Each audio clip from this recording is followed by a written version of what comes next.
할렐루야. 하나님께서 사랑하심을 전하며 오늘도 복음적 삶을 향하여 넷째 날 두 번째 집회를 주님께 올리도록 하겠습니다. 함께 기도하겠습니다. 아빠 하나님, 오늘도 성령님의 도우심 속에 주님께서 예수 임마누엘로 우리와 함께 하시는 그 삶을 지속하기 위한, 하나님의 은혜를 계속해서 누리기 위한 귀한 말씀들을 함께 지난주에 이어 나눕니다. 은혜 베풀어 주셔서 오늘도 한 분 한 분의 심령 속에 은혜의 담비가 적셔지게 하시고, 함께 나눈 말씀들이 일상에서 생각나 삶에 적용되어서 주님께서 기뻐하시는 성령님과 동행하며 하나님의 은혜가 계속 누려지는 일상이 되도록 함께 해 주시옵소서. 도우심을 구하고 말씀하실 주님을 기대하며 예수 그리스도의 이름으로 간절히 기도 올립니다. 아멘.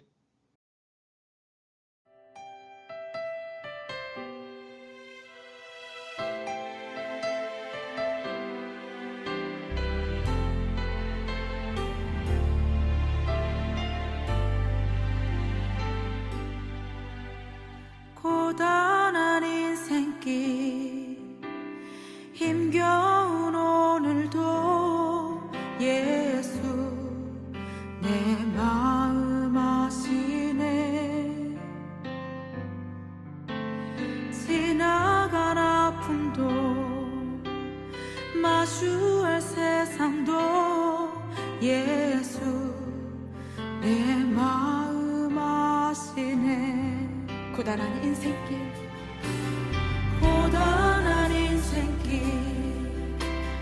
힘겨운 오늘도 예수 내 마음 아시네.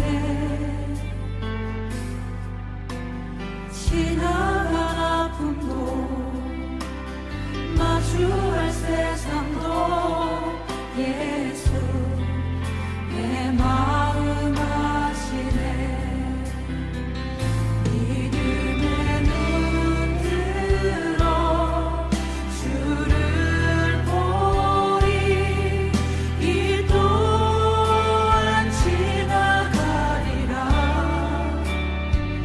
주어진 내 삶의 시간 속에 주의 뜻 알게 하소서. 하루를 살아도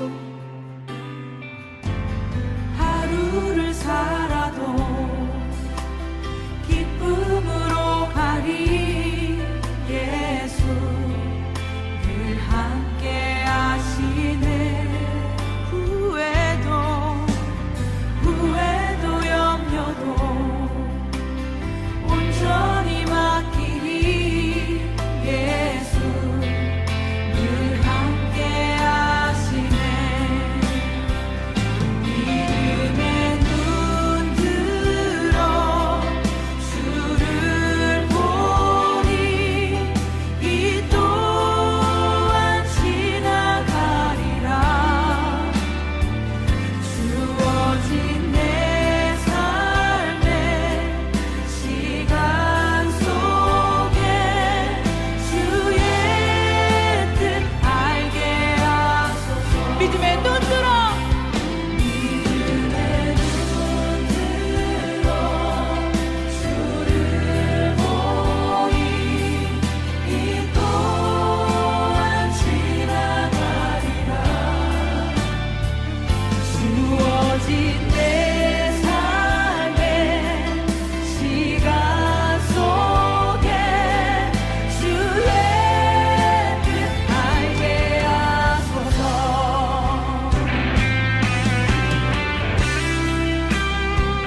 믿음의 눈 들어 믿음의 눈 들어 주를 보리 이 또한 지나가리라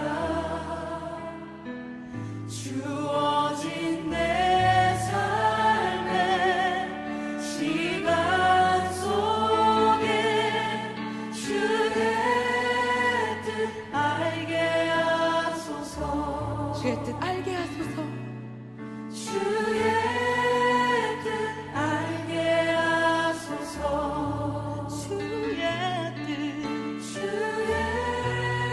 뜻 알게 하소서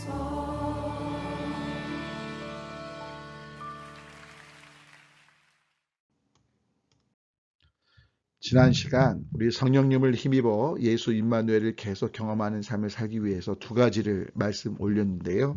먼저 첫째는 우상을 숭배함에서 벗어나 하나님의 뜻을 여쭙고 분별하며 순종해야 한다는 말씀을 올렸죠. 특별히 여기서 말하는 우상은요, 도울 힘이 없는데 도울 힘이 있는 걸로 착각하는 거죠. 이스라엘 백성들이 에베네셀, 그 지역의 이름이 도움이 되시는 하나님이라는 뜻을 갖고 있었지만 거기에 모여서 전쟁을 준비했다고 승리하는 것이 아니었고요. 또한 법궤 하나님의 임재의 상징을 가져온다고 해서 전쟁에서 승리할 수 있는 게 아니었고, 근본적으로 하나님과의 관계가 온전한지, 또 하나님께서 원치 않으시는 삶에서 회개하고 돌이키는 것이 있어야 되는데, 그렇지 않고 법궤만 있다면, 또 도우시는 하나님이란 이름을 지닌 그 지역에서 모여서 준비한다면 이길 수 있다고 착각했기에 결국 패배했다는. 그래서 우린 이 부분을 정말 우리 삶의 어떤 본보기로 삼아서 저나 여러분들이나 하나님 앞에 여쭙고 또 하나님의 뜻을 말씀에 기초해서 분별하는 삶을 통해 살아가야 할 때에 하나님의 은혜가 계속 누려진다라는 말씀을 나눈 거죠. 그리고 두 번째로 하나님의 임재를 가장 소중하고 복되게 여기면서 감사하며 살아야 된다는 말씀을 드렸죠. 실은 벳세메스 사람들이 법궤를 너무나 하찮게 여겨서 결국 쉽게 다루는, 하나님이 정하신 법대로 다루지 않아 많은 사람들이 죽임당하는 일이 있게 되었기에, 그리고 이 부분에 대해서 정말 어떻게 보면 법궤가 문제에 있는 것이 아니라 법궤를 대했던 자신들의 잘못, 하나님의 말씀대로 하지 않은 그 부분에 대해서 회개하기보다 그냥 기량여하림으로 이 법궤를 빨리 보내는데 급급하는데, 정말 우리 안에 실은 이들처럼 예수 그리스도께서 우리 가운데 임마누엘 함께 하시는데, 그 예수님에 대하여 우리가 어떻게 보면 그 말씀에 순종치 않아서 때로 하나님의 징계하심이나 하나님의 사랑하시는 어떤 여러 가지 어떤 권명과 또 훈계가 있을 때 우리가 이 부분에 대해서 뒤로하고 그냥 도망치려고 하고 있지 않은지 한번 우리 삶을 되짚어보면 좋겠고, 정말 예수님의 임재보다 귀한 게 없다는 거. 왜냐하면 그 임재하심은 우리를 돕기 위해서, 또 우리를 하나님의 뜻대로 온전케 하시고 또 우리를 중보하시기 위해서 임재하신다는 거 잊지 않으시면 좋을 것 같아요. 지난 시간에 그 말씀 드리면서 하나님의 경외에 대해, 하나님을 경외하는 것에 대해서 말씀을 드렸는데, 이 경외에 대한 말씀을 잠깐 지난번 말씀 못 드린 것 같아서 말씀을 드리도록 할게요. 하나님을 경외한다는 건요, 하나님의 가장 소중한 분으로 정말 여기는 거죠. 너무나 귀하고 너무나 소중하기에 어려워하는 거예요. 경외, 그러면 많은 분들은 그냥 마치 조직폭력배나 막강한 힘을 가진 존재로서 그냥 두려워하는 것만 생각하시는데, 성경이 말하는 경외의 본질은 너무나 사랑하고 너무나 귀해서 어려워하는 거라고 보시면 될 것 같아요. 즉 하나님을 정말 진심으로 존중하는 삶을 뜻한다고 보시면 될 것 같아요.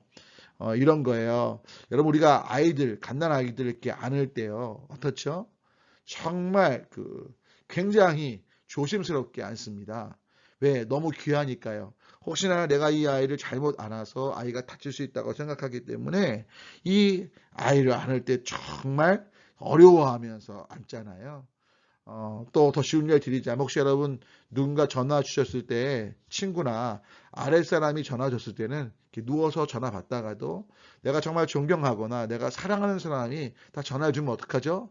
아마 여러분 자신도 모르게 뭐 무릎을 꿇고 앉아서 받거나 아니면 몸 여러 가지 옷, 매무새 같은 경우를 이렇게 정리한 다음에 그 전화를 받고 있지 않나요? 중요한 건 저와 여러분 안에 바로 이런 부분들처럼 하나님에 대해서 소중히 여기고 정말 하나님을 귀히 여기기에 우리가 정말 하나님 앞에 그 사랑과 존경의 마음으로 서는 것, 바로 이것이 경외라고 보시면 될 것 같아요. 자, 그러면 지난주에 이어서 오늘 또 몇 가지 더 말씀 올릴 건데요. 세 번째로 한번 살펴보도록 할까요? 우리가 어떻게 해야 주님의 은혜, 예수 임마누엘 하시는 그 하나님의 은혜가 계속 누려지는 삶을 살게 되는가? 바로 그것은요, 말씀을 최우선에 둬서요, 욕심과 호기심으로 유혹하는 사탄을 이길 때 가능한 거예요. 안타까운 건 말씀을 최우선에 두지 않은 거예요. 하나님의 임재하심을 하찮게 여겼던 것도 맞지만 조금 전에도 말씀 올린 것처럼 그들이 법궤를 들여다본 것은 하와가 선악과를 따먹은 것처럼 또 호기심이 작동이 됐고요. 또 욕심이 작동된 거죠.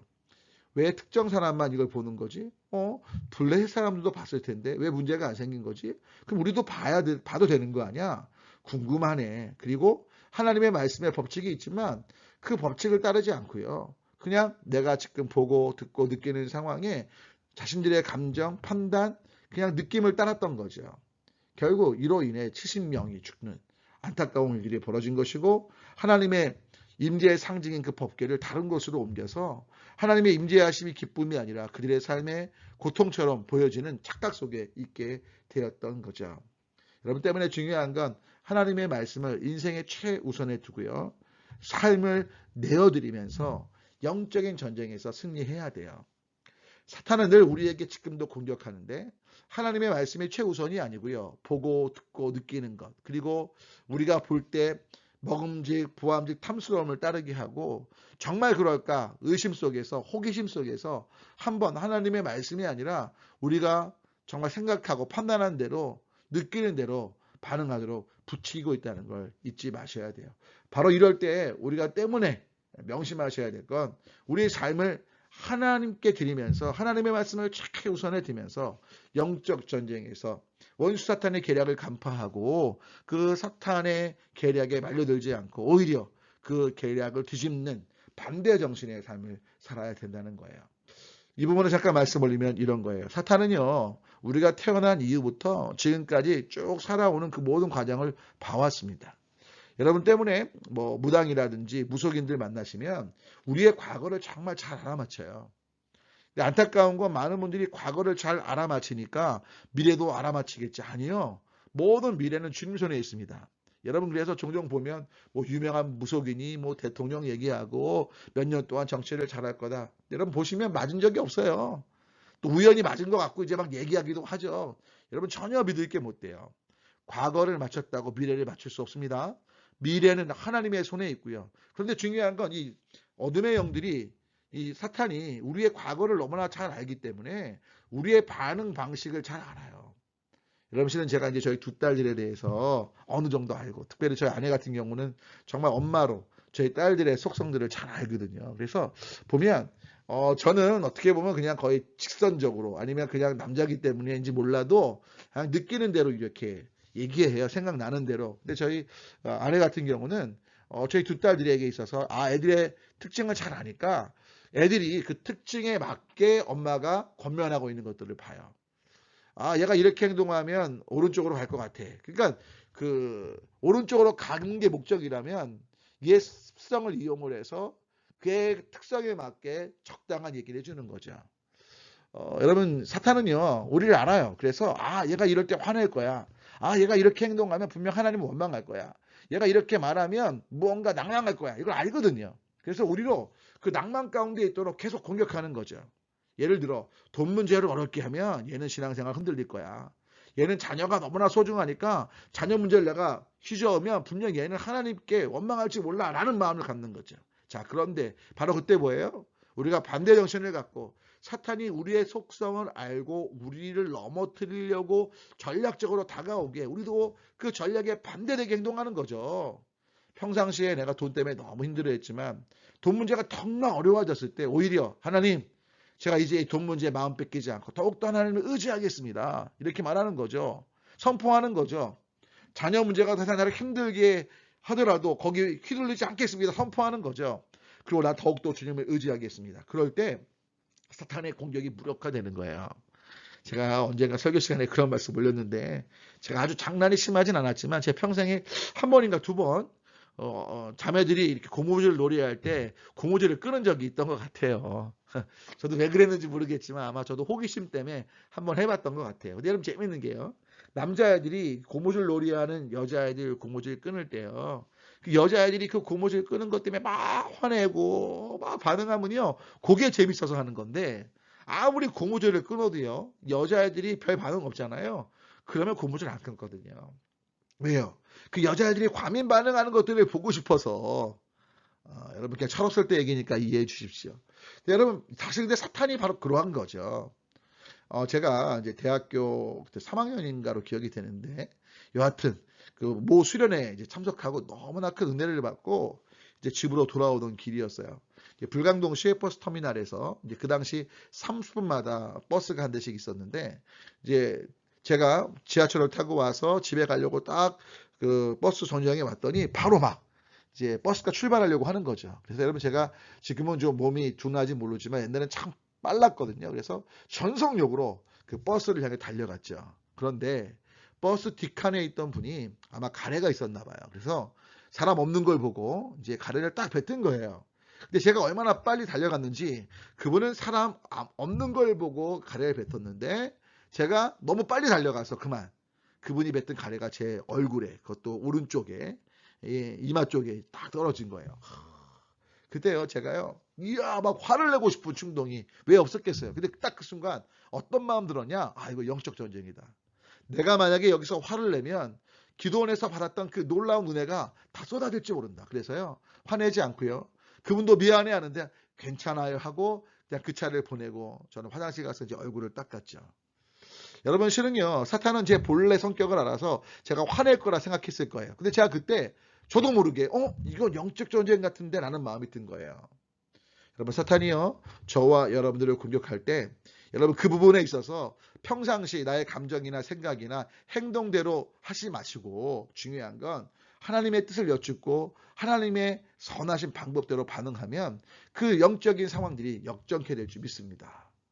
그런 가운데 여러분 로마서 12장 1절을 보면 이런 말씀하죠. 그러므로 형제들아 내가 하나님의 모든 자비하심으로 너희를 권하는데 너희 몸을 하나님이 기뻐하시는 거룩한 산제물로 드려라. 이는 너희가 드릴 뭐라고요? 영적인 예배라고 말씀하세요. 여러분 사실 이 본문이 기가 막힌 게요. 하나님께 드리라는 거예요. 내어 드리라는 거예요. 근데 뭘 드리냐? 너희 몸을 드리라는 거예요. 여러분 놀랍지 않나요? 뭐가 놀랍냐면 우리 보통 하나님은 영이시니까 영적인 세계를 많이 생각을 해요. 또 마음의 문제를 많이 생각을 해요. 예, 마음의 문제, 영적인 문제 중요해요. 자, 그런데 오늘 바울이 말하는 건 뭐라고 말하냐? 몸을 드리라는 거죠. 왜냐하면 저와 여러분이 이 땅의 삶을 살아갈 동안에 철저히 우리는 몸 안에 마음이 있고요. 몸 안에 영이 있는 존재라는 거예요. 때문에 몸이 갈 때 모든 게 가요. 여러분 몸이 안 가도요. 영, 마음이 다른 곳에 집중할 수 있어요. 근데 몸이 가면 몸이 가는 곳에 영과 마음도 따라오기에 몸을 드림이 참으로 중요한 거예요. 그래서 바로 이것이 보다 영적인 예배라고 말씀하고 있는 거예요. 여러분 만약에 여러분 부모님께서 생신이신데 여러분이 정말 갈 수 있는 시간이 돼요. 여건이 돼요. 자, 그런데 생신날 엄마한테 또는 아빠한테 부모님께 이렇게 전화합니다. 어머님, 아버님, 제가 오늘 시간도 되고 여건도 되는데 제가 마음만 갈게요. 제 정신 영만 갈게요. 어머니, 아버님 생일 축하드립니다. 생신 축하드립니다. 이랬다고 칠게요. 자, 여러분. 그러면 그 어머님, 아버님께서 그 생신 축하하고자 하는 그 자녀의 표현에 대해서 야, 진심으로 네가 날 정말 생일을 축하해주고 있구나. 이렇게 느끼실까요? 아니, 시간도 되고 여건도 되는데 왜 못 오는 거예요? 마음만 왔다고. 내 영만 보냈다고 아니라는 거죠. 너 마음도 없구나. 내게 어떤 사랑의 마음이 없구나. 이렇게 생각할 수밖에 없는 거예요. 왜? 우린 알아요. 몸이 가면 나머지가 다 따라온다는 걸요. 부탁 올리기 여러분 때문에 우리의 몸을 드린다는 건 결국 우리의 삶 전체를 하나님께 드리는 거예요. 내어 드리시기를 축원합니다. 아멘. 그리고 내어 드리면서 하나님께 항복하시면 좋겠어요. 여러분 출애굽기 17장 말씀 너무 자주 드리는 말씀인데 여러분 기억하셔야 돼요. 전쟁에서 손을 드는 건 분명 뭐죠? 항복이에요. 놀라운 건 아말렉과 이스라엘 백성들이 싸울 때 모세가 손을 들면 이스라엘 백성이 이기고 모세가 손을 내리면 아말렉이 이겼다고 성경은 기록하거든요. 때문에 이 법칙, 이유는 모르겠지만 모세는 계속 손을 들 수밖에 없었죠. 너무나 혼자 손을 드는 것이 힘드니까 손이 내려갈 수밖에 없으니까 그때 이제 아론과 훌이 모세를 바쳐 모세가 계속 손을 들게 도와줬던 거 아닙니까? 여러분 모세 입장에서 이 부분에 대하여 하나님께 따질 수 있어요. 하나님 왜 손 들면 이기게 하시고 손 내리면 지게 하시는 거예요? 그 이유를 여쭐 수 있었어요. 어떤 분들은 이 손 드는 것을 기도라고 말하죠. 아니 대부분들이 기도라고 말이에요. 근데 여러분 아셔야 될 건 모세는요 손을 내려도요 기도했을 겁니다. 이스라엘 백성이 전쟁에서 이기길 기도했을 거라고요. 그렇다면 손을 드는 걸 단지 기도로만 몰아갈 수는 없어요. 맞아요. 기도의 의미가 있는 거 맞아요. 하지만 본질적인 건 맨 처음 말씀 올린 것처럼 전쟁 상황이기에 손을 든다는 건 항복하는 거고요. 모세가 두 손을 드는 건 아말렉에게 항복을 하는 게 아니라 바로 하나님께 항복하는 것. 하나님은 모세가 항복하길 원하셨던 거예요. 이스라엘 민족의 대표자로서 하나님께 항복하면서 하나님 안 있으면 안 된다는 고백이 있게 하신 거죠. 이유는 모르지만 손을 들 때 하나님께 항복한 것처럼 모든 것들이 보일 때 마치 아말렉 사람들은 자신들에게 항복한 것처럼 보였을지 모르지만 하나님께 항복하고 하나님의 법칙을 따르고 있기에 하나님께서 그 전쟁에 이스라엘을 이기게 하셨던 거죠. 여러분 때문에 중요한 건 저와 여러분 안에 진짜 어떤 삶의 문제들 속에서 먼저 하나님께 항복하시면 좋겠어요. 우리 항복한다는 게 얼마나 놀라운 일인지 아십니까? 여러분 항복하면요 좋은 게 있어요. 뭐죠? 상대편에게 포로로 잡혀가서 좋은 게 뭐냐? 의식주가 자연스럽게 해결된다는 거예요. 포로로 잡은 이상 그 포로로 잡은 사람이 뭐죠? 잡혀온 그 사람들을 먹는 거, 자는 거, 입는 거 다 해결해 줘야 되는 거죠. 즉 우리가 하나님께 드림받고 하나님께 항복하여 하나님의 포로가 되면 근데 그 하나님은 너무나 좋으신 하나님이셔서 여러분 포로를 포로로 대하시는 게 아니라 우리를 자녀로 대하시잖아요. 할렐루야. 그래서 여러분 중요한 건 아들 예수님을 주시기까지 우리를 대하시기에 하나님께 항복하는 삶보다 귀한 건 없다는 걸 잊지 않으시면 좋겠어요. 여러분 그래서 부탁 올리기 진짜 내어드리십시오. 내려놓지 않으시면 좋겠어요. 여러분 내려놓는 것과 내어드림이 굉장한 차이가 있다는 거 아십니까? 자, 가령 여러분들이 책가방을 갖고 계신데 그 책가방을 내려놨다고 칠게요. 아무 때나 여러분이 원하시면 내가 내려놓은 책가방 위에 내 책가방 내가 아무 때나 가져갈 수 있겠죠. 자, 그런데 만약에 여러분께서 그 책가방을요 누군가에게 맡겼다고 칠게요. 그럼 여러분 그 책가방을 여러분이 가져오려고 하시면 그 맡긴 사람에게 반드시 뭘 구해야 돼요? 허락을 구해야 돼요. 그리고 단지 맡긴 게 아니라 진짜 드렸다면 이제 그 책가방은 누구의 것이 돼요? 내가 준 사람의 것이 되기 때문에 그 책가방을 사용하고 싶을 땐 그분의 허락 없이는 안 되는 거죠. 여러분 너무나 안타까운 건 많은 분들이 내려놓는 삶을 삽니다. 하나님 자녀요 건강이요 다 내려놓을게요. 문제는 뭐냐? 기도할 때는 내려놨는데 기도가 딱 끝나면 내려놨기에 내가 원하는 아무 때에 다시 그걸 가져가서 내 손에 쥐고 있다는 거죠. 하나님의 손에 있는 것이 아니에요. 하나님과의 관계가 없는 것이 바로 내려놓음인 거죠. 근데 내어드리면요. 하나님께 내어드리면요. 하나님과의 관계가 들어가요. 여러분 때문에 하나님께 반드시 여쭤야 돼요. 내 마음대로 할 수 없고요. 하나님께 내 건강, 자녀, 삶 여러 가지 문제들을 내어드렸다면 하나님의 주권을 인정하면서 반드시 그 부분에 하나님의 허락을 구해야 되고요. 또 그 부분에 대해서 하나님께 여쭤봐야 돼요. 어떻게 해야 할지를. 왜? 내 것이 아니니까요. 여러분 올해 우리 교회 다니신 분들은 제가 여러 번 이 부분을 보여드렸죠. 성경책이 있다고 칠게요. 그 성경책을요. 제가 옆에 분한테 가져가세요 이렇게 말했다면 제 손을 놔야 되는 거예요. 제가 가져가세요 해놓고 성경책을 쥐고 있다면 그분이 못 가져가게 쥐고 있다면 성경책 그분 걸로 드린 게 아닌 거죠. 안타까운 건 많은 분들이 우리 삶의 문제를 가지고 하나님께 하나님 가져가세요. 기도할 때마다 간절히 외치죠. 그런데 문제는 뭐냐? 하나님 가져가세요. 그 문제를 드렸다면 내 손을 펴야 되는 거예요. 놓아야 되는 거예요. 하나님이 잡으셨다면 그때 하나님 가져가시라고 말했기에 내 손을 놔야 되는데 여전히 우리가 붙잡고 기도 끝날 때도 가지고 다시 집으로 일상으로 가져오게 되는 거죠. 여러분 아시겠지만 모든 법엔 물권법에는 부동산과 동산에 대한 어떤 법적인 내용들이 있는데요.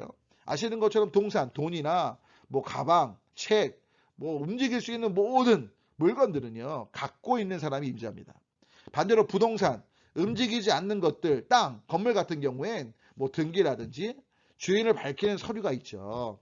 자, 그러면 여쭤볼게요. 우리 삶의 문제들 다 움직일 수 있는 것들이에요.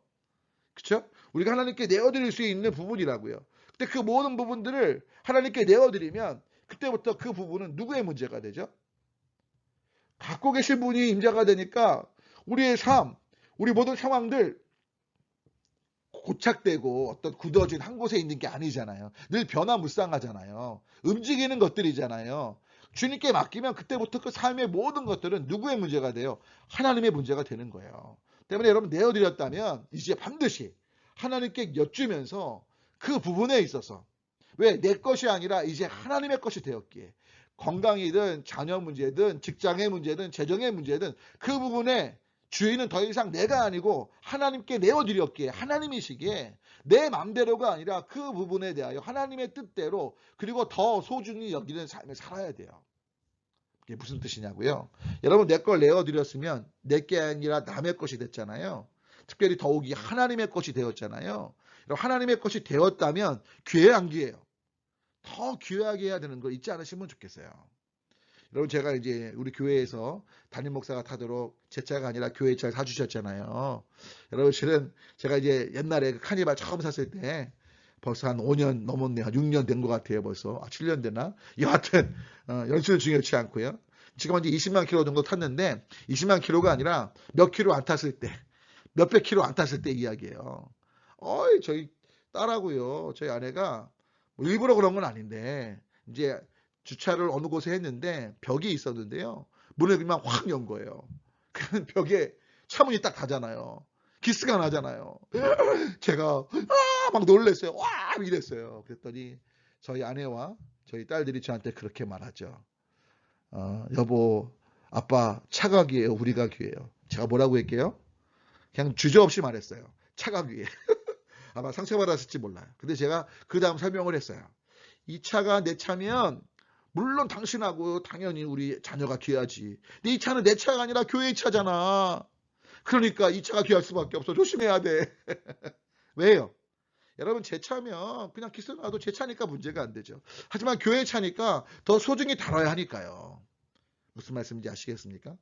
더 쉽게 좀 설명을 드릴게요. 성도님 펜션인데 우리 귀하신 성도님 가정에서 이제 펜션을 여신 분이 계셨어요. 물론 지금은 다른 업종으로 바꾸시고 다른 곳에서 사업을 하시지만 제가 이제 담임 목사니까 안 가볼 수 없잖아요. 특별히 우리 성도님 자녀가 그 일을 하시게 된 거여서 제가 이제 그 펜션에 가게 됐는데 너무 감사한 건 제가 이제 익명으로 왜냐하면 공짜로 갈 수는 없으니까 익명으로 이제 저희 아내 이름으로 계약을 해서 그러니까 뭐죠 예약을 해서 이제 그 펜션에 갔고요.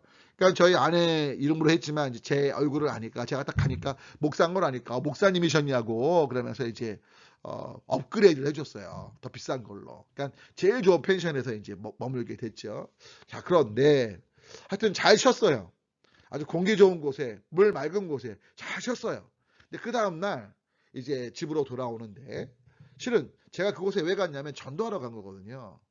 물론 가서 기도도 했고 하지만 이제 신앙생활 그 자제분들이 잘 하실 수 있도록 며느님과 함께 그러려고 간 거거든요. 근데 문득 어떤 마음이 드냐면 담임 목사를 아는데 제가 머문 자리가 우리 애들하고 머문 자리가 지저분하면 이분이 시험이 될 것 같더라고요. 자 그래서 어떻게 했냐면 또 일부러 또 전기료도 아껴주려고 에어컨 안 켠 상황에 제가요 방을 3번을 닦았어요. 이불에 머리카락 같은 거 다 끄집어내고요. 또 화장실, 변기, 또 싱크대 물기 없게 휴지로 깨끗이 다 닦았어요. 온몸이 땀으로 졌고요. 그리고 이제 분리수거 딱 한 다음에 이제 차를 딱 타면서 제가 저희 아내한테 딱 한마디 했어요. 죄송해요. 다시 오지 말자. 여기 다시 오지 말자의 의미는 뭐냐면 너무나 잘 대해주신 건 맞는데 제가 마음의 부담이 큰 거예요. 야 이거 진짜 참 와서 좋은 마음으로 오고 또 좀 힘이 됐으면 좋겠다는 마음 있던 건 맞지만 우와 내가 만약에 이거 지저분하게 서서 이게 평가가 되고 판단이 되면 저분이 시험에 들면 안 되니까 이제 그런 부담감 때문에 제가 이제 다시 오지 말자. 지금 이제 그 업을 안 하시니까 말씀드릴 수 있는 거예요. 여러분 왜 그래요? 제 편션이 아니니까요. 여러분 우리가 남의 거 빌릴수록 더 소중히 다뤄야 되지 않나요? 여러분 중요한 건 그러면 내 삶을 하나님께 드렸어요. 내 가정. 근데 그러면 이제 누구 거예요? 하나님 거니까요. 더군다나 하나님 거라면 더 소중히 귀히 여겨야죠. 아멘. 아멘이시죠?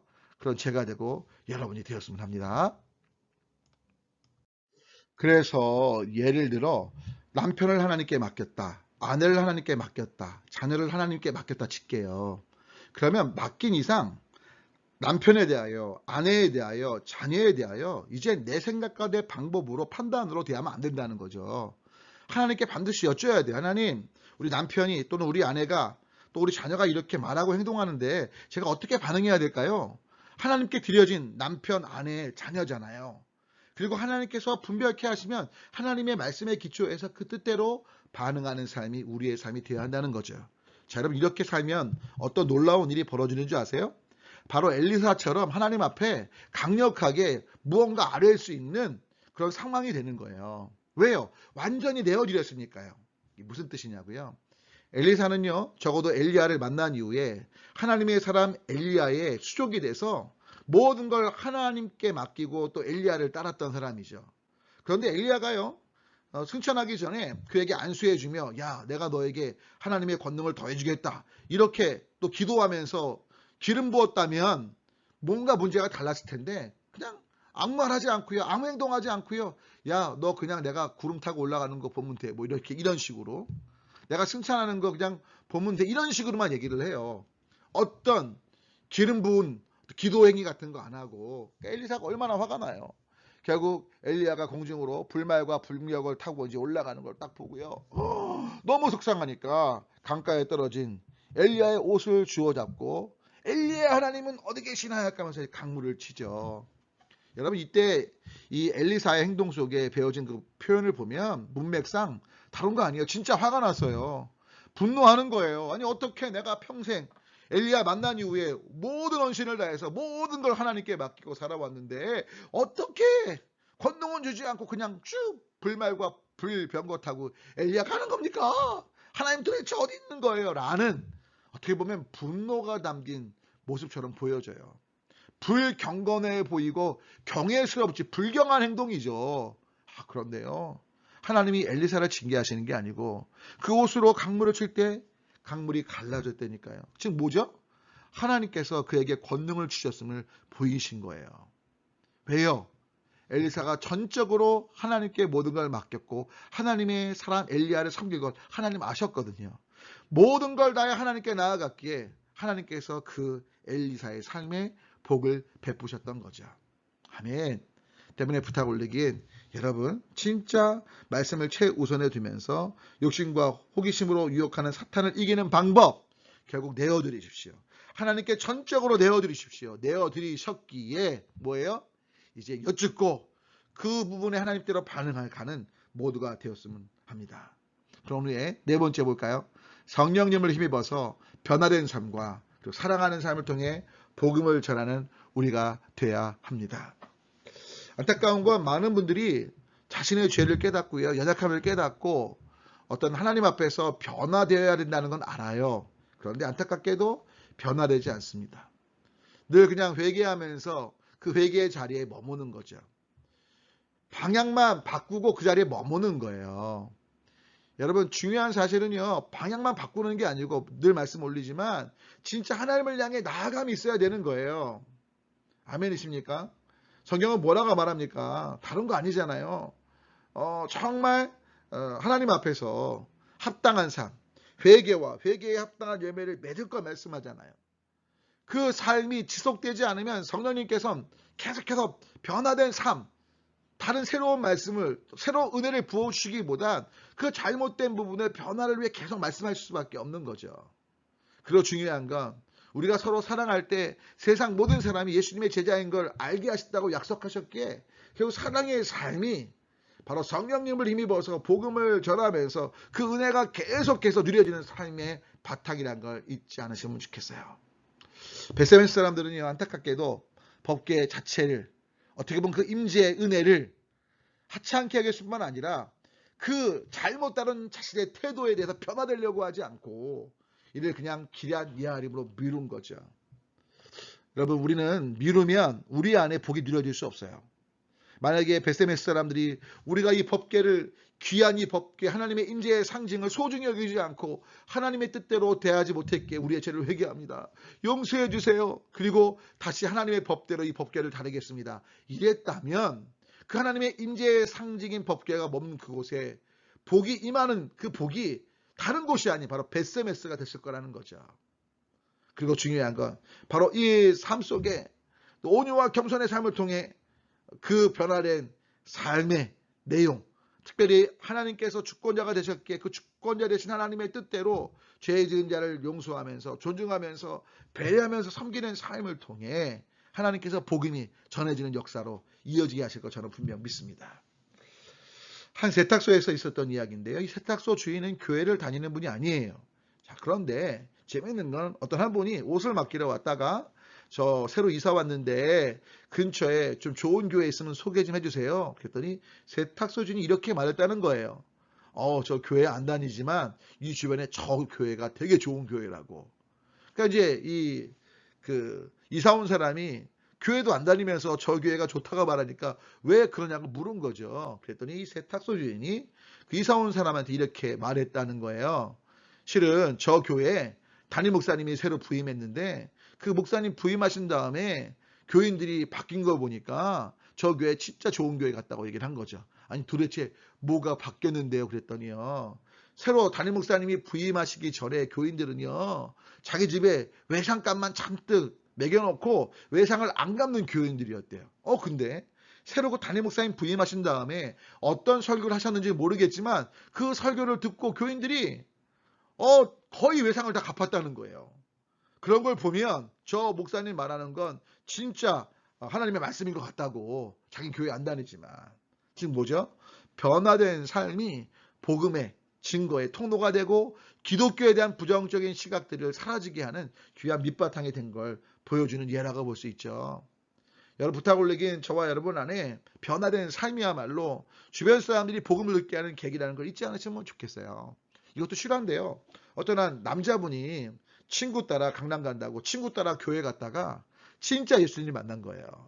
근데 이제 아내가 교회를 다니지 않는데 굉장히 깐깐했던 남편인데 어느 날 설교 말씀을 듣고 이제 은혜를 받아서 아내에 전도하려고 애쓰는 그런 분이 됐는데 아내가 교회 안 가는 거예요. 그런데 설교 시간에 목사님 말씀이 섬기는 삶, 사랑의 삶을 살면서 복음을 전해라. 그래서 이 남편이요 삶의 태도를 바꾼 거예요.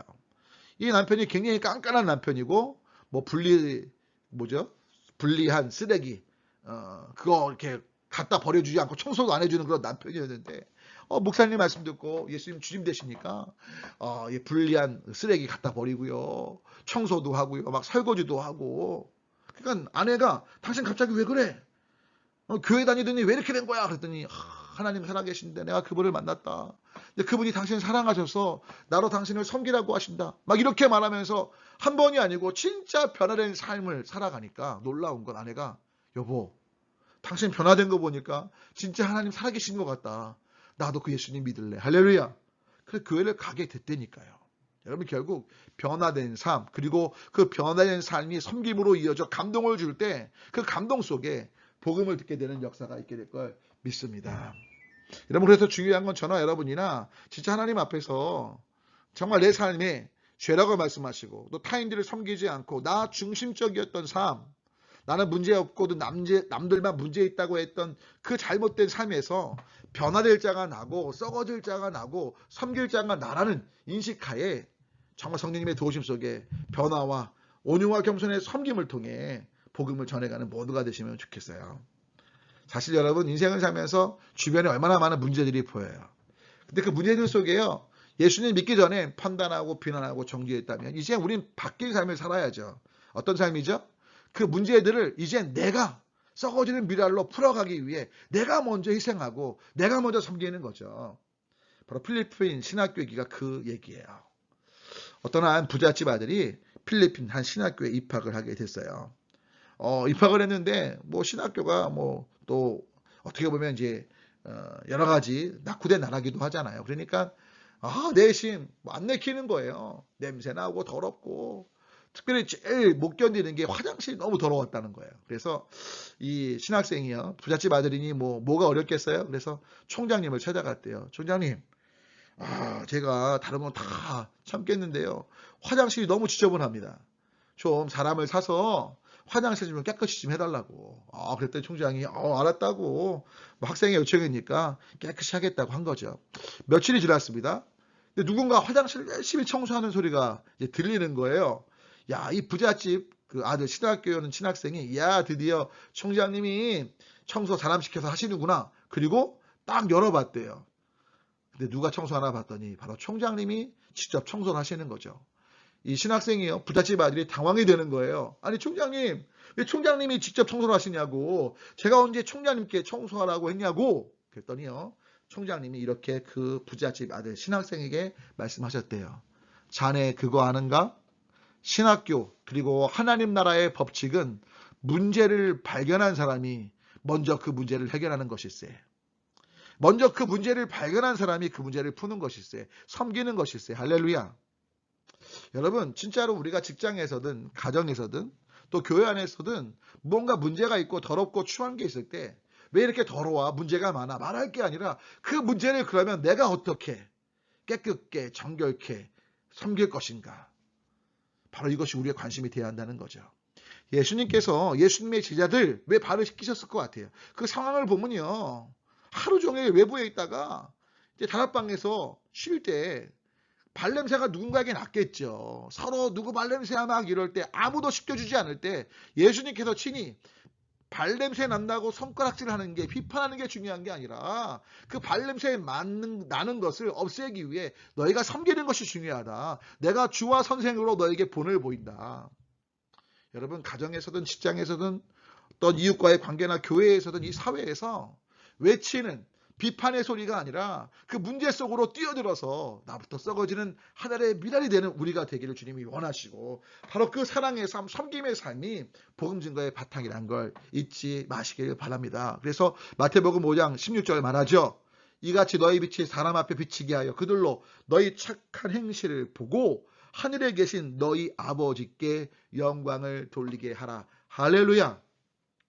여러분 우리의 착한 행실이 하나님께 영광이 되는 거예요. 그것이 빛된 삶으로 그 아름다운 삶의 모습을 통해서 예수님 알지 못하는 사람들이 빛 대신 주님 앞에 나오기 시작하는 거죠. 그런 제가 되고 여러분이 되면 좋겠습니다. 아멘이시죠? 여러분 제가 그 말씀 종종 드리죠. 여러분 횡단보도 앞에 가서 아주 좋은 양복을 입고요. 한번 하늘을 오랫동안 쳐다보세요. 자 그러면 길 가는 사람들이요 다 같이 하늘을 한 번씩 보고 갑니다. 진짜로. 근데 그렇지 않고요. 여러분이 막 흐트러진 머리에 막 냄새나는 이렇게 옷을 입고 아주 추하게 그냥 횡단보도 앞에서 하늘을 쭉 바라보면 아무도 그 하늘을 바라보지 않을 거예요. 뭐죠? 그냥 우리를 보면서 진짜 불쌍하다. 굉장히 많이 어렵게 살았나 보다. 이런 마음만 갖고 지나갈 거죠. 여러분 우리는요. 하나님을 바라보는 사람이고요. 우리가 그 바라보는 하나님을 다른 사람들도 함께 바라보도록 해야 할 사람들이죠. 그렇다면 여러분 오해하지 마세요. 좋은 옷 입자, 뻔질나게 보여지는 어떤 아름다운 화려함을 입자 이게 아니고 우리의 착한 행실 속에 우리가 바라보고 있는 그 지점을 그들도 바라볼 수 있도록 하는 삶이 되어야 한다는 거죠. 바로 바울과 실라가 그 이야기를 담고 있어요. 아시겠지만 바울과 실라가요. 엉뚱하게 감옥에 갇혀요. 여러분 실은 바울과 실라는 잘못한 게 없어요. 귀신 들린 여인을 자유케 했을 뿐이에요. 자 그런데 어떤 일이 벌어지죠? 함께 성경을 읽어볼게요. 한밤중에 바울과 실라가 기도하고 하나님을 찬송하며 죄수들이 듣더라. 이에 갑자기 큰 지진이 나서 옥터가 움직이고 문이 곧 다 열리며 모든 사람의 매인 것이 다 벗어지니라. 이야 놀랍죠? 자 그런 가운데 간수가 자다가 깨어 옥문들이 열린 것을 보고 죄수들이 도망한 줄 생각하고 칼을 빼어 자결하려 하거늘 바울이 크게 소리질러 이르되 내 몸을 상하게 하지 말라. 우리가 다 여기 있노라 하니 간수가 등불을 달라고 하며 뛰어들어가 무서워 떨며 바울과 실라 앞에 엎드리고 그들을 데리고 나가 이르되 선생들이 어떻게 내가 어떻게 하여야 구원을 받으리까 하거늘. 할렐루야. 여러분 결국 이 간수의 가정이요 복음을 듣고요 세례받습니다. 주 예수를 믿으라 그리하면 너와 내 집이 구원을 받으리라 라는 말씀의 선포 속에 다 세례받고 구원받게 돼요. 이게 어떻게 된 거예요? 여러분 실은 바울이 또 신라가 도망칠 수 있었습니다. 야 찬양하고 기도할 때 오문이 열리니까 하나님의 역사구나 월시구나. 근데 바울과 신라 마음속에는 자신들의 생명이 육체적인 생명이 보존되는 것보다 더 중요한 한 가지가 있었어요. 내가 도망치면 저 간수는 분명히 자살할 텐데. 그래서 지금 오늘 말씀 읽은 것처럼 죄의 수두에 도망했다고 생각하고 자결하려고 하는데 말리는 거예요. 우리 여기 있어. 왜 죽으려고 해? 간수 입장 놀라는 거죠. 왜 도망갈 수 있는데 도망 안 갔지? 아니 저 사람들은 도대체 뭐길래 왜 자신들이 살 수 있는 길을 포기하고 오히려 나의 생명을 염려하는 거지? 그들이 귀신을 자유케 했다고 하는데 그 능력은 뭐지? 드디어 그들 머릿속에 이 간수 머릿속에 복음에 대한 궁금증이 생기기 시작한 거예요. 여러분 부탁 올리긴 저와 여러분 안에 우리의 삶의 거룩한 희생, 대가집을 말씀의 순종함을 통해서 예수님에 대한 궁금증이 있게 하는 복의 통로가 되셨으면 해요. 아니?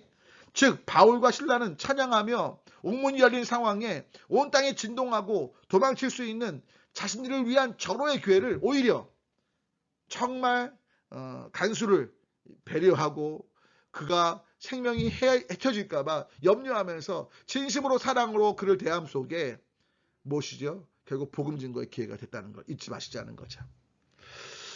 어떤 한 꼬마가 왕따를 당했어요. 여러분 참고로 우리도 왕따입니다. 지금 기독교가 굉장히 핍박당하고 어려운 상황이잖아요. 코로나19 이후에 더 맞아요. 많은 기독교인들이 잘못 행동해서 어려움이 있게 된 것도 맞죠. 그런데 여러분 이 왕따는요 두려워하지 않으시면 좋겠어요. 왜? 왕따가 뭐죠? 왕이신 하나님을 따르는 사람들이니까요. 여러분 우리는 왕따당하는 게 당연해요. 하나님 말씀대로 살면 오히려 이 세상에서 빛과 소금된 역할을 감당하지만 그 역할을 감당함에도 손가락질 당하고 욕먹고 어려움 당할 수 있어요. 바울이 귀신 들린 사람 여인의 그 귀신을 내쫓은 거 잘못한 게 아니잖아요. 하지만 그걸로 갇혔잖아요. 올바른 일이고 말씀에 합한 건데도 시련, 난관, 어려움, 고난이 있을 수 있어요. 두려워하지 마세요. 자 그런데 여하튼 우리 왕따인데 우리처럼 왕을 따르는 한 아이인데 왕을 따르는 아이였지만 진짜로 세상에서 말하는 왕따를 또한 당했던 한 아이가 있어요. 초등학생이었는데요. 믿음이 참 좋은 아이인데 아마 그래서 더 왕따를 당했는지 모르죠. 그런데 이제 어느 날 집에 갔다 왔는데 학교에 갔다 왔는데 엄마가 애를 딱 보니까요 온 몸이 진흙탕에 이렇게 다 이제 뒹그러진 몸으로 이제 온 거예요. 그래서 야 너 왜 이렇게 진흙탕에 뒹군 상황이야? 넘어졌니? 그랬더니 이 아이가 엄마한테 이렇게 말해요. 엄마 실은 친구들이 저를 괴롭혀서요 진흙탕에 밀어넣었어요. 그런데 엄마 제가 너무 화가 나갖고요 걔네들한테 보기 좋게 복수하고 왔어요. 그래? 아니 너 어떻게 애들한테 복수했는데? 그러니까 내심 엄마 입장에서는 얘가 늘 당하는 아이니까 한번 누굴 때렸나? 아니면 잘못한 걸 막 얘기하고 화를 냈나? 여러 가지 생각이 든 거죠. 근데 아이가 엄마 내가 어떻게 복수했는지 알아요? 어떻게 복수했니? 그랬더니요 이 아이가 이렇게 말하는 거예요. 예수님 사랑 때문에 용서했어요. 예수님 사랑 때문에 용서했어요. 여러분 이 말을 들은 엄마 어떠셨겠어요? 전 모르겠어요. 엄마의 마음을. 하지만 저는요 이 글을 읽는데 이 아이야말로 진짜 하나님의 사람이라는 마음이 들어요. 이 아이가 누군지 모르겠지만 정말 만나고 싶고요. 만난다면 정말 주님의 이름으로 축복할 수밖에 없더라고요. 왜요? 이 아이는 진짜 하나님의 법칙을 아는 거예요. 비록 자신을 정말 흙탕물에 막 나뒹굴게 하고 자신을 때리고 괴롭혔지만 그가 할 수 있는 가장 큰 복수자 하나님의 뜻이 뭔지 안 거죠. 그것은 뭐죠? 용서고 사랑하는 거였죠. 할렐루야. 여러분 이 술 먹는 남편이 전도된 이야기도 기가 막혀요. 이 남편이요 술만 먹으면 막 뭘 던지고 그리고 집에 와서 행패를 부리는 거예요. 근데 참 이 남편이 한 가지 어떻게 보면 좀 특징은 안 깨지는 거 주로 던졌대요. 여하튼 근데 너무 괴롭히니까 이 여성이 믿음 좋은 분이셨는데 힘들어서 하나님께 기도했대요. 술 먹고 자는 남편을 보면서 하나님 이 인간 도저히 변화 안 되니까 데려가시죠. 죽여달라는 기도를 했어요. 맨 처음에. 그런데 그 기도를 하던 중에 갑자기 마음속에 하나님께서 잔잔히 말씀하시더래요. 야 그거 아니? 너 이 남편 귀히 보고 감사해야 된다. 뭘 귀히 보고 감사하게 생각해야 돼요. 그랬더니요, 마음속에 주셨던 게, 야 봐라, 네 남편 기가 막히게 놀라운 건 니네 집 잘 찾아오지 않니, 술 먹고도. 그리고 와서 집에서 행패 부리니까 바깥에 누가 안 되고, 그리고 네 남편 늘 깨지지 않고 망가지지 않는 것만 던지잖아. 얘 그건 참 신기해요. 봐라 얼마나 감사하니. 하나 둘씩 하나님께서 감사의 조건을 보게 하시는데요, 이 여성이 그걸 듣는 순간 오 그러네요 주님, 그러면서 감사합니다 울면서 기도하기 시작했어요. 남편이요 이제 갈증이 나서 딱 깼는데 갑자기 아내가 울면서 감사합니다 감사합니다 하니까 갑자기 남편이 두려운 거죠. 당신 왜 그래? 그랬더니 남편을 보자마자 여보 고마워 막 이러면서 말하는 거예요. 뭐가 고마워? 당신 술 먹고 생각해보니까 정말 솔직히 속상해서 당신 죽으면 좋겠다고 기도했는데 하나님이 내게 말씀하시는데 당신 너무 귀하대. 감사하래. 뭘? 그랬더니 남의 집에 안 가고 술 먹고 자기 집에 오는 것도 고맙고 바깥에서 행패 안 부리고 집 안에서 행패 부리는 것도 감사하고 뭘 던져도 깨지지 않고 부서지지 않을 것만 던지니 감사하고 여보 고마워. 하나님이 당신 너무 귀하고 그걸 감사하래. 그 말을 들은 남편이요 거기서 뒤집어졌어요. 어떻게 될게요? 그 다음 주부터 같이 교회 나가서 지금은 집사님인가 되셨대요. 할렐루야 할렐루야.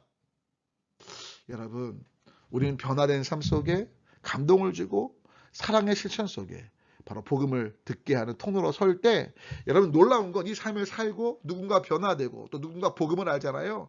그 기쁨의 충만함을 여러분 가운데 부으셔서 계속해서 이 일을 감당토록 성령님께서 역사하시게 되는 것이죠. 여러분 때문에 이 삶을 향해 나아가는 모두가 되시기를 축원합니다. 그래서 성령님을 힘입어 예수 임마누엘을 계속 경험하는 삶을 지난주와 오늘까지 나눴는데요. 이를 정리해보면 그 네 가지의 제일 중요한 밑바탕 되는 말씀이 히브리서 12장 14절 말씀이라고 보시면 될 것 같아요. 함께 읽어볼까요? 모든 사람과 더불어 화평함과 거룩함을 따르라. 이것이 없이는 아무도 주를 보지 못하리라. 즉 무슨 말씀이냐? 주님과 동행하는 삶을 사는 삶이 주를 보는 삶인데 그 삶이 지속되려면 결국 화평하는 삶, 거룩한 삶을 살라는 거죠. 그럼 화평이 뭘까요? 화평은 결국 하나님께서 예수 그리스도를 통해서 우리의 모든 죄를 용서하시면서 하나님과 화목하게 하셨을 뿐만 아니라 우리가 서로 모든 인간관계 속에서 용서하는 삶을 통해서 화목한 삶을 살아갈 때 바로 이것이 화평함의 삶이라고 볼 수 있고요. 그리고 이 거룩함이라는 건 결국 하나님을 의식하는 삶, 하나님을 향하는 삶을 뜻하고요. 즉 죄성의 본질이 나를 향하고 방향이 하나님이 아닌 나를 중심에 둔 곳에서 문제가 비롯됐기에 끊임없이 계속해서 우리의 죄악된 본성과 달리 하나님을 향하는 삶을 살아가는 것이 중요하다는 거죠. 바로 그럴 때 우리의 삶에 예수 임마누엘이 계속 누려지게 되는 거죠. 특별히 거룩함이라는 단어를 물론 여러 가지로 번역할 수 있겠지만 신조어 영어 단어 하나를 빌리자면 God Word인데요. 즉 하나님을 향하는 삶을 우리가 살아가야 된다는 거죠. 바로 그럴 때만이 우리가 주님 안에서 주신 하늘의 복이 누려지게 되는 거예요. 그래서 먼저 용서에 대한 말씀을 잠깐 드리자면 이런 거예요. 옛날 어떤 한 교회에서 부흥의 목사님이 하셨는데 아마 경운기 시대 같은데 이 목사님께서 이제 사랑해라, 용서해라, 섬겨라 막 이런 설교를 하셨는데 이제 농사를 지시는 성도님 한 분이 큰 감동을 받으신 거예요. 근데 이제 설교가 끝난 후에 담임 목사실로 오셔서 강사 목사님과 말씀을 나누는데 목사님께 이렇게 반문하는 거예요. 목사님, 어떻게 이런 사람을 용서할 수 있냐? 내용인즉 실은 이 천수답에서 농사를 짓는데 물이 너무 귀해서 경운기로 자신의 논에게 물을 다 퍼넣으면요, 바로 밑에 있는 논이 그 논두렁을 이렇게 구멍을 내서 자신이 어렵게 받아놓은 그 논의 물을 자기 논으로 댄다는 거예요. 그래서 이 사람은 도저히 용서 못한다. 이건 아니지 않냐라고 얘기를 했다는 거죠. 그 말씀을 들은 부흥 강사님이요, 그 농사를 짓는 성도님께 이렇게 말씀하셨대요. 그러면 성도님, 아예 오늘부터 논에 가셔서 당신 논에 물을 내지 마시고 그 경운기로 어차피 빼갈 거 상대편 논에 물을 대주십시오. 아니 목사님 그게 말이 되냐고. 지금 억울하고 속상해서 왔는데. 아니요, 한번 순종해 보시라고. 그러니까 아마 이 참 농사를 짓는 성도님이 순수하셔서 그 목사님 말씀에 순종한 거예요. 자, 여러분, 이 목사님은 가셨고요. 이제 부흥사님이 아닌 한 주인가 두 주 지나서 담임 목사님께 이 성도님이 기쁜 얼굴로 찾아온 거예요. 목사님, 지난번에 부흥사 목사님 모셔서 말씀 듣고 그 말씀대로 제가 제 논에 물을 내지 않고 아예 어차피 훔쳐갈 거 그 상대편 나쁜 놈 논에 물을 아예 대줬습니다. 근데 얼마쯤 지났는데요. 그 사람이 와서 무릎 꿇고 저한테 회개하는 거예요. 잘못했습니다. 그래서 당신 예수 믿으라고. 그래서 교회 오기로 했다고. 할렐루야. 여러분, 이것이 아무것도 아닌 것 같지만 여러분, 어차피 어차피 뺏어갈 거 먼저 주라고 한 그 목사님의 말씀이 사실은 하나님의 관점에서 볼 때 올바른 방법이었던 거죠. 여러분, 우리는 내가 원하는 것들, 또 내 이익들, 또 내가 손해보기 싫어서 여러 가지 방법들을 추구하게 되는데, 여러분, 그 모든 것들을 뒤로 하고 하나님 안에서 용서하는 삶이 되시고 오히려 원수라 할지라도 필요한 것들을 채워주시면서, 그리고 중요한 건 우리가 하나님을 의식하는 삶, 하나님을 향하는 삶을 살 때 그것이 주변의 복음의 통로라는 걸 기억하시면 좋겠어요. 실은 이제 선한목지학교의 한 권사님 얘기인데, 우리 교회 부흥에 오셨던 유기성 목사님께서 부흥회 때 하셨던 이야기예요. 기억하실 거예요. 실은 그 권사님의 딸이 중학생이었는데 유 목사님을 찾아오셔서 그랬대요. 우리 엄마 아빠 미선자라고. 도대체 무슨 얘기냐? 그랬더니요.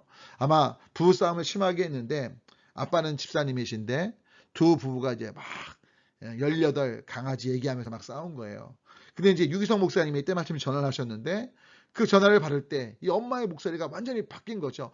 어머머 목사님 안녕하세요. 방금 전까지 18 강아지에게 했던 그 엄마의 목소리가 톤도 바뀌고 어떤 그 말에 어떤 거친 말이 사라진 걸 보면서 이 딸이 목사님께 자기 엄마 미선자라는 거죠. 여러분, 이 딸이 엄마를 통해서 하나님을 바라보는 일이 있을까요? 오히려 교회를 떠나기 쉬운, 믿음을 저버리기 쉬운 상황이 될 수 있지 않을까요? 여러분, 중요한 건 우리 안에 계속해서 하나님을 의식하면서 우리의 말, 행동, 그 누군가에게 하나님을 보게 하는 통로의 직임이 있다는 거 절대 잊지 말고 계속 하나님을 향하며 하나님을 의식하는 삶이 될 때, 바로 이때 주를 보게 되고 또 주변 분도 함께 주를 보게 되고 예수님과 동행하는 삶을 향해 나아갈 수 있게 되는 것이죠. 그래서 여러분, 요한복음 13장 34절과 35절 이렇게 말씀하죠. 새 계명을 너희에게 주노니 서로 사랑하라. 내가 너희를 사랑한 것 같이 너희도 서로 사랑하라. 너희가 서로 사랑하면 이로써 모든 사람이 너희가 나의 제자인 줄 알리라. 우리가 보이지 않은 하나님을 이 땅에 보이게 하는 길은 결국 예수님이 말씀하세요. 사랑의 삶이다. 조건 없는 사랑의 삶. 천수답 농부가 그 왼수 같은 인간 그 논에 자기 논에 물을 내지 않고 그 왼수 같은 사람에게 논에 물을 내줬을 때 그가 회개하고 교회나 예수님 믿겠다고 했던 것처럼 우리가 오른쪽 뺨 맞으면 왼쪽 뺨 돌려대면서 오리 가자 할 때 심리 가지고 속옷 달라 할 때 겉옷까지 줄 수 있는 그런 삶이 될 때 바로 그 삶을 우리 힘으로 살 수 없지만 예수님의 그 사랑하심, 여러분 정말 자기를 팔아넘긴 가룟 유다마저 친구라고 말하시고 정말 자신을 부인하고 저주하고 맹세까지 한 베드로를 계속해서 신뢰하시면서 나의 양을 먹이라고 명령하셨고 자신을 못 박는 무리들 저들이 하는 일을 알지 못하기에 끝까지 용서해달라고 하셨던 그 예수님의 사랑으로 그 은혜를 힘입어 사랑하기 시작할 때 주님의 제자인 줄 안다는 건 결국 십자가의 생명의 복음이 우리를 통해 전해지게 된다는 걸 잊지 마시고 우리 사랑의 삶을 함께 나아가면 좋겠어요. 힘든 길이죠. 어려운 길이죠. 하지만 우리는 압니다. 하나님 말씀에 순종할 때 분명 하나님께서 책임지실 거예요. 그래서 두 가지 말씀만 드리고 이제 오늘 집회를 마무리하려고 하는데요. 첫 번째는 시골에서 있었던 이야기인데요. 한 시골 집에 불이 난 겁니다. 2층 집이었는데 엄마는 출타 중이었고요. 아빠는 농사지러 이제 밭에 가서 일을 하고 있던 상황인데요. 밭이 좀 거리가 있었던 것 같아요. 불이 얼마나 심하게 났는지 동네 사람들이 달려왔고요. 그리고 119에 신고를 했는데 시골인지라 119가 급히 올 수 있는 상황은 못 됐죠. 그런 가운데 아이가 2층 집에서 2층으로 올라가서 살려주세요, 살려주세요 외치고 있는 상황이 벌어진 겁니다. 아버지는요, 늦게 이 소식을 듣고 달려왔고 마을 사람들이 아빠가 오기 전에 아이야 뛰어내려라, 우리가 받아줄게 이렇게 외쳤지만 아이가 그 마을 사람들의 말에 귀를 기울이지 못하고요. 계속 이 측에서 안절부절하지 못하고 실은요 아무것도 안 보여요. 왜냐하면 연기가 모든 시야를 가렸기 때문에 아이는 마을 사람들의 말만 듣고 뛰어내리는 게 정말 무서웠던 거죠. 얼마쯤 돼서 불이 나게 이제 아빠가 달려왔습니다. 아들아 괜찮니? 아빠 살려주세요. 그러자 이제 아빠도 역시 말하는 거예요. 아들아 뛰어내려 안전하게 받아줄 테니까. 아빠 무서워요. 아무것도 안 보이는데 어떻게 뛰어내려요? 그때 아빠가 이렇게 말하는 거예요. 그래, 네가 연기 때문에 지금 아빠나 여기 사람들이 안 보이지만 아빠는 네가 보여. 걱정하지 마. 아빠가 널 반드시 받아낼 거야. 그래서 아이가 용기를 내요. 아빠 그럼 절 받아주세요 하고 2층에서 뛰어내리게 된 거죠. 결국 이 아이는요. 아빠가 받아냈고 가벼운 찰과상만 있게 되고 이제 119가 와서 모든 불을 진화하게 되었죠. 여러분 기억하셔야 될 건 이 아이가 왜 뛰어내릴 수 있었습니까? 이유는 딱 한 가지 아닙니까? 뭐죠? 바로 사랑하는 아빠가 자신을 받아줄 거라는 믿음이 있던 거예요.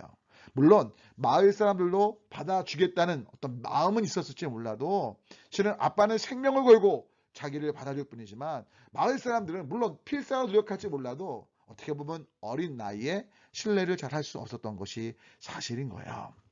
여러분 뛰어내려 내가 모든 걸 다해 널 받을게 하는 그 아빠보다 우리 하나님은 더 신실하십니다. 그래서 저와 여러분이 어떤 상황에도 또 전능하시고 모든 상황을 넘어서시기에 부탁 올리기는 여러분 주님의 말씀에 순종하면 끝까지 주님의 책임지심이 이겨내는 걸 잊지 마시고 물론 우리가 원하는 결과는 반드시 일어나지 않을 수 있어요. 여러분 오해 안 하시면 좋은 건 많은 분들이 책임져 주시는 하나님의 은혜에 대하여 내 뜻대로 내 생각대로 되는 걸라고 착각하는 분들이 계세요. 아니요. 하나님께서 우리에게 가장 좋은 길, 또 합력하여 선을 이루시며 주변도 같이 복되게 할 수 있는 길로 이끄신다는 걸 신뢰하시면 좋겠습니다. 여러분 그래서 우리 말씀의 순종함을 기꺼이 정말 일상에서 실천해 가면 좋겠고요. 두 번째는 다른 것이 아니고요. 이제 배너란 영화 아실 텐데 그 영화의 주인공이었던 찰튼 헤스턴과 또 영화 제작과 관련된 이야기예요. 실은 세계 최고의 명화로 알려진 이 배너 촬영할 뒷얘기인데요. 다른 것이 아니고요. 실은 이제 맨 마지막 가장 중요한 장면이 있는데 그 장면은 메살라란 주인공과 이 배너 역을 맡은 찰튼 헤스턴이 이제 마차를 이끌면서 경주를 하는데 앞서거니 뒤서거니 하는 장면을 이제 찍게 되는 거였거든요. 자, 그런데 문제는 뭐냐? 이 메살라 역을 맡은 배우는 참 마차를 잘 몰았는데 주인공 배너 역할을 만든 찰튼 헤스턴은요. 이 마차를 너무 못 모는 거예요. 그러니까 중요한 건 마차가 앞서거니 뒤서거니 해야 되는데 마차를 못 모니까 그냥 자기 그냥 이 속도에 늦추고 빨리 하는 걸 못하고 자기 속도 내는 것도 못하는 거죠. 그래서 이제 계속해서 앞서거니 뒤서거니 장면을 이제 찍고 맨 마지막에 배너가 쭉 앞으로 나아가는 장면을 찍어야 되는데 그 배너의 마차가 쭉 나가지도 않고 속도를 줄이지도 못하니까 계속 NG가 나는 거예요. 그래서 찰튼 헤스턴이 고민 끝에 그 수십 번의 NG를 내는 그 상황에 감독에게 말했다는 거예요. 감독님, 이 장면이 제일 영화의 중요한 장면인데 제가 이 장면을 자꾸만 펑크를 내고 도저히 감독님 생각하시는 장면을 제가 만들어낼 수 없을 것 같습니다. 송구하지만 지금까지 많은 영화를 찍었지만 이 장면이 잘 안 나오면 이 영화는 망치는 거니까 주인공을 다른 사람으로 캐스팅 하셔야 될 것 같다고. 정말 죄송하지만 이렇게 얘기를 딱 했다는 거죠. 그때요 감독이 유명한 말 한마디를 딱 해요. 찰튼 헤스턴, 너는 그냥 마차 그 줄 붙잡고 열심히 달리기만 해. 이기는 장면은 내가 찍을 거야. 여러분 제가 뭐 영업으로 본 적이 없지만 감독이 이렇게 말했을 거예요. 아마 이렇게 했을 것 같아. 짜샤, 이기는 장면은 내가 찍어. 너는 그냥 줄만 잡고 있어. 여러분 저는 이 이야기를 들었을 때요 너무 감동이었어요. 여러분 그거 아십니까? 하나님께서 말씀하세요. 아들아, 딸아, 너의 인생 공부하고 힘들지? 바닥을 친 것 같고 좌절, 낭망, 더 이상 희망도 없어 보이고 그렇게 믿음의 줄을 붙잡고 경주해도 도저히 10년, 20년 바뀔 것 같지 않지? 도저히 승리의 장면이 나올 것 같지 않지? 하지만 괜찮단다. 믿음의 줄, 내가 너와 함께하기에 그냥 그 자리에 그 줄을 붙잡고 서 있으렴. 너의 인생에 이기는 장면 내가 찍을 거야. 할렐루야. 여러분 기억하십시오. 정말 주님께서 성령님을 힘입어 예수 임마누엘 그 은혜를 우리가 계속해서 누리기 위해 우상숭배에서 벗어나 하나님의 뜻을 여쭈면서 분별하며 순종하고 하나님의 임재하심을 가장 복되고 소중하게 여기며 감사하며 살면서 정말 하나님을 가장 소중한 분, 존귀한 분으로 모시며 살 때 또 말씀을 최우선에 두면서 정말 욕심과 호기심을 따르지 않고 오직 말씀에 순종하며 특별히 원수 사탄이 우리를 공격하여 넘어뜨리고 우리의 삶을 쭉 봐왔기에 우리로 정말 계속해서 잘못하게 반응하는 그 상황에 반대 정신으로 임하면서 성령님을 힘입어 회개와 회개에 합당한 열매를 맺는 변화된 삶을 살며 서로 사랑하는 삶, 오직 그 누구 때문에가 아니라 예수님께서 원수되고 죄인된 우리를 사랑하셨기에 우리를 위해 죽으시고 부활하셨고 지금도 우리를 죄에서 건지시며 우리와 함께 하시기에 그 예수님 때문에 사랑하며 복음을 전할 때 그 자리에 그 줄을 붙잡고 설 때 비록 지금은 희미하고 아무 빛도 안 보이고 어둠, 아무런 열매 없는 그런 부정적인 상황처럼 보일지 몰라도 우리가 주님 앞에 설 때 최후의 승리 속에 이기는 역사로 이기게 하시며 하나님 앞에서 함께 즐거워하며 기뻐하며 정말 주님의 영광 가운데 거하게 하실 걸 믿음으로 바라보시는, 그래서 이 책임져 주시는 은혜, 이긴 장면을 우리가 만들어내는 것이 아니라 하나님께서 친히 예수 그리스도의 십자가의 보혈의 은혜 아래 성령님을 통해서 찍어가실 것들을 기대하면서 믿음의 줄을 놓지 말고 믿음의 자리에 오직 주님의 긍휼을 구하고 성령님 도와주십시오. 이 믿음의 길에 설 수 있는 모두가 되시면 좋겠습니다. 기도하겠습니다. 하나님, 지난주 또 오늘까지 성령님을 힘입어 예수 임마누엘을 계속 경험하는 삶, 즉 하나님의 은혜를 누리는 삶에 대해서 말씀 나누게 하시니 감사합니다. 소망하오니 사랑하는 성도님들 한 분 한 분 붙잡아 주셔서 맨 마지막 나눈 말씀, 그렇습니다. 아들아 나를 믿고 뛰어내리렴. 그 아빠를 믿고 뛰어내린 아이처럼, 그리고 이기는 장면, 감독인 내가 찍기에 찰트냈어도 걱정하지 마. 주님, 우리를 책임져 주는 그 주님의 은혜를 기억하면서 계속해서 엎드리며 회개하고 주님의 은혜와 긍휼을 구하며 욕심과 호기심을 따르는 게 아니라 또 우상을 섬기는 것이 아니라 자주의 주님 앞에 엎드리며 주님 말씀에 순종하며 정말 주님께 여쭙고 분별하며 서로 사랑하는 삶을 향해 회개에 합당한 열매를 맺어가는 삶을 향해 우리 삶이 나아가도록 인도해 주시옵소서. 우리 주 예수 그리스도의 이름으로 간절히 기도 올립니다. 아멘. 귀하신 여러분 한 분 한 분을 축복하고요. 우리 함께 찬양 드리면서 오늘 집회 마칠 텐데요. 예수 그리스도의 은총 속에 이번 한 주도 복된 한 주 되시고 또 다음 주 이 시간 이제 앞으로 2주 남았는데요. 마지막 경주까지 끝까지 함께 잘 참여하시면서 임해 주시고 성령님의 도우심을 구하시며 반응해 주시면 좋겠습니다. 주님 안에서 사랑하고 주님의 이름으로 축복합니다. 샬롬.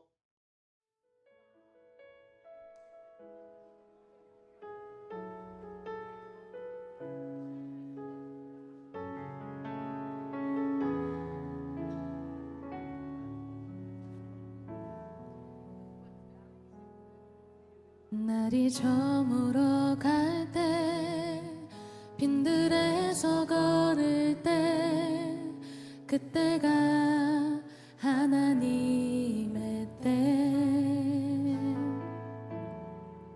내 힘으로 안 될 때 빈손으로 걸을 때 내가 고백해 여호와 이래. 날이 저물어 갈 때 날이 저물어 갈 때 빈들에서 걸을 때 그때가 하나님의 때 내 힘으로 안 될 때 빈손으로 걸을 때 내가 고백해 여호와 이래. 주가 일하시네 주가 일하시네 주께 아끼지 않는 자에게 주가 일하시네 주가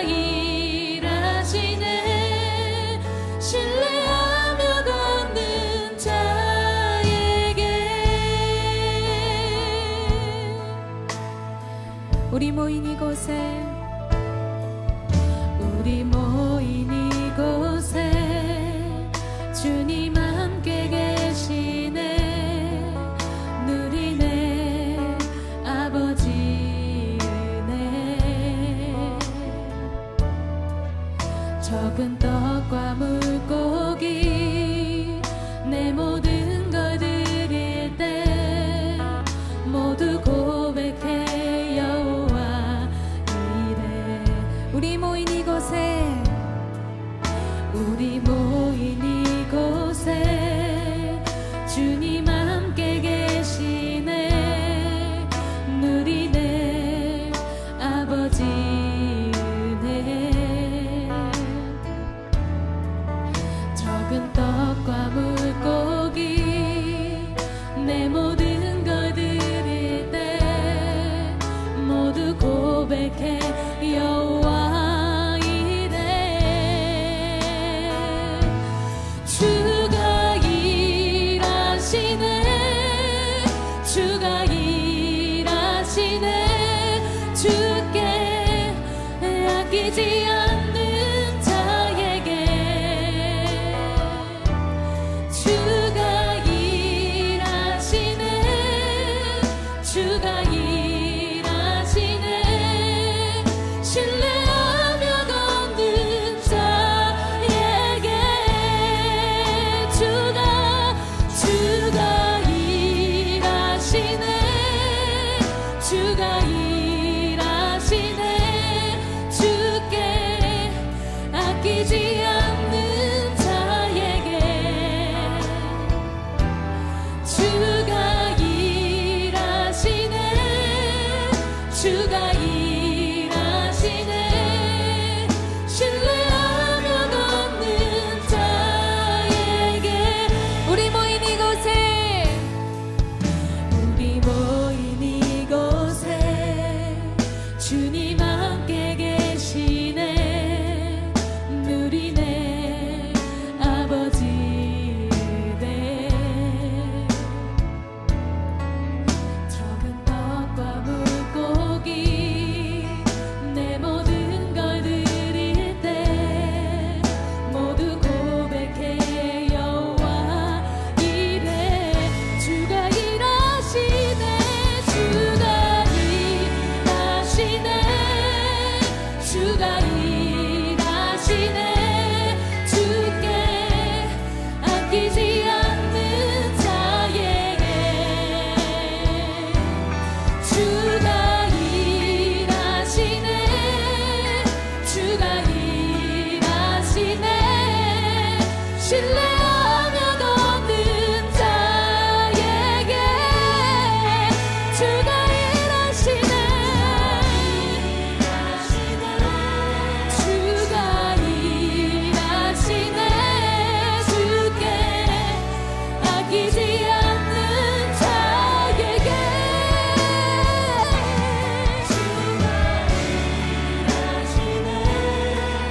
주가 일하시네. 신뢰하며 걷는 자에게 주가 일하십니다. 주가 일하시네. 주가 일하시네. 주가 일하시네. 아끼지 않는 자에게 일하시네. 주가 일하시네. 신뢰